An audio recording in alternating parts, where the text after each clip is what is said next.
Siapa sih yang tidak mengetahui merek makanan ringan dari rumput laut ini, yaitu Tai Kenoi. Rasanya yang lezat membuat siapa saja ketagihan, mulai dari anak kecil hingga orang dewasa. Di balik nama besar merek asal Thailand ini, ternyata ada perjuangan keras seorang topi tipat Kulang Pong Panik, atau yang dikenal dengan topi tipat.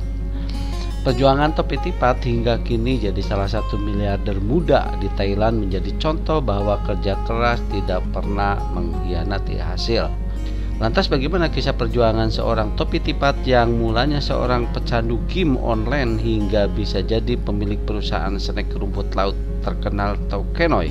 Simak ulasannya berikut ini. Topi tipat mulanya hanya seorang siswa sekolah menengah biasa. Di usianya yang kala itu masih 16 tahun, dia malah kecanduan game online bernama EverQuest. Kepiawannya bermain game tersebut membuatnya jadi salah satu pemain game online terbaik. Bahkan topi tipat berhasil mendapatkan banyak item langka dan harta karun yang diperlukan untuk meningkatkan karakter yang sulit didapatkan orang lain. Saking jagonya, pemain game dari seluruh dunia, terutama dari Amerika Serikat, mulai menghubunginya untuk membeli item langka dari yang dia dapatkan selama bermain di EverQuest. Berkat hal itu, dia bisa mendapatkan uang yang cukup besar, yakni sekitar $10.000 per bulan. Di usianya yang ke-17, dia lalu melanjutkan studinya di University of Chamber of Commerce of Thailand. Sayangnya, kala itu bisnis orang tuanya bangkrut hingga terlilit utang hingga $10 juta. Karena itu, ia memutuskan untuk berhenti sekolah dan membantu keluarganya. Etipat menjual akun game miliknya dan mulai berpikir bagaimana caranya memanfaatkan modal yang ada untuk membantu keuangan keluarganya. Awalnya dia mencoba menjual makanan dan kopi di depan kampus, berinvestasi dan menjual DVD player murah untuk bisa membayar utang keluarganya. Sayangnya, segala usahanya tersebut tak berhasil, dia malah mengalami kerugian. Tetap juga berusaha mencari pinjaman uang ke bank untuk memulai usaha baru, namun pihak bank tak begitu saja menyetujuinya. Kondisi tersebut membuat Top sadar akan sikapnya yang dulu bermalas-malasan saat sekolah. Namun dari situ pula dia mulai terjun ke dunia bisnis semakin dalam. Tak pantang menyerah, Top kembali melirik usaha lain, yaitu kacang goreng, setelah membaca peluang bisnis tersebut. Dia pun mulai membuka bisnis kacang di pusat perbelanjaan. Dalam waktu 1,5 tahun, ia membuka lebih dari 30 cabang di Thailand.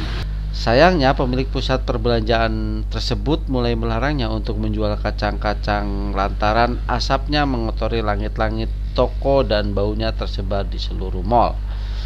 Top kemudian memindahkan kedainya keluar mall.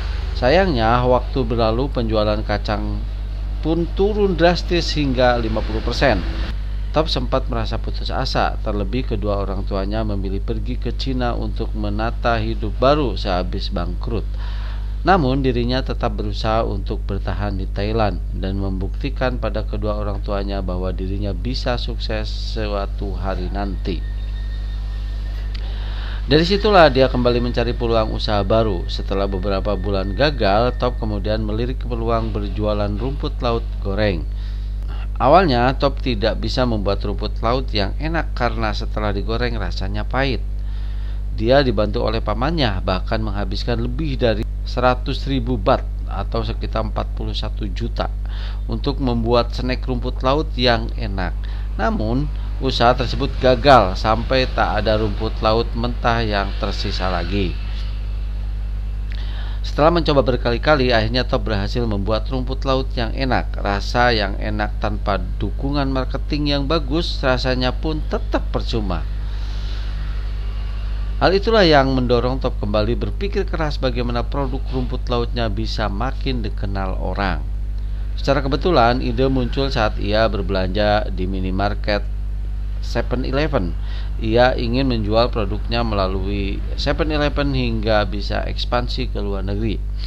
Awalnya manajemen 7-Eleven menolaknya karena kemasan produk rumput lautnya kurang bagus.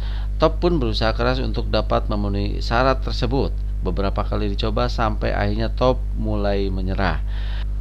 Dia sempat sangat putus asa dan berpikir untuk menyusul kedua orang tuanya ke Cina. Setelah berusaha berbulan-bulan untuk memodifikasi desain kemasan, akhirnya manajemen 7-Eleven puas dengan itu dan meminta untuk mengunjungi pabriknya untuk memastikan kualitas makanannya dan produknya bisa dipasok ke 3.000 outlet di seluruh Thailand. Dengan hanya 6 pekerja di dapurnya, tidak mungkin Top bisa menyelesaikannya. Dia pun memutuskan untuk menjual alat pemanggang kacang untuk modal produksi dan mempekerjakan lebih banyak pekerja. Produksi pun akhirnya terpenuhi. Dalam waktu 45 hari, Top memenuhi 75.000 bungkus rumput laut goreng untuk pesanan pertama 7-Eleven. Produk rumput laut dengan merek Tau Kenoi pun makin dikenal di Thailand. 2 tahun berlalu, rumput laut goreng tersebut diekspor ke berbagai negara seperti Singapura dan Hong Kong. Di usianya yang ke-26, produk Top berhasil masuk ke 19 negara seperti Amerika Serikat, Inggris, bahkan Indonesia. Kesuksesan tersebut mengantarkannya menjadi miliarder muda di Thailand dengan kekayaan bersih 1 miliar baht. Ya, itulah perjalanan karir Top Pitipat yang bisa dijadikan inspirasi dan motivasi bagi kita untuk selalu berkarya dan berusaha.